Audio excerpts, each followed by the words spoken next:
ఈయన ఇంద్రామ్మ చీరలని పంచుతున్నాడు. మరి ఆమె ఇంద్రామ్మ కట్టినాము, అది ఇంద్రామ్మ అంటున్నది. ఆ చీరలు కట్టినాయి, ఆమె బాగా జమ పెట్టినాయి పంచనీకే అన్నాడా.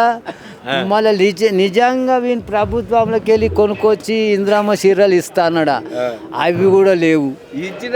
ఏడా ఇంకా నయం 4 అంటుండే కానీ 2 ఇచ్చిన అన్నాడు. అరే పోయినసారి కేసీఆర్ ఇచ్చిన అన్ని మజిగూడలు ఉన్నాయి, నేను పట్టు చీరలు ఇస్తున్నా 2 అన్నాడు.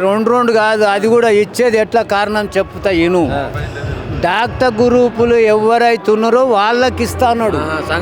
వాళ్ళకి ఇచ్చి ఊళ్ళకి పంపించుండు.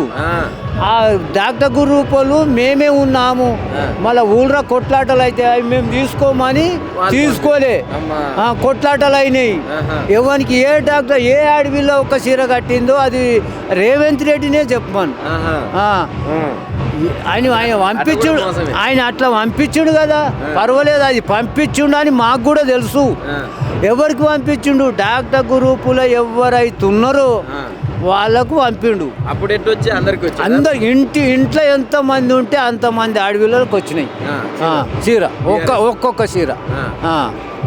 మరి ఈయన ఇంద్రమ్మ చీరలు అన్నాడు. మరి ఏ ఇంద్రమ్మ చీర ఏ ఇంద్రమ్మ కట్టిందో తెలియదు.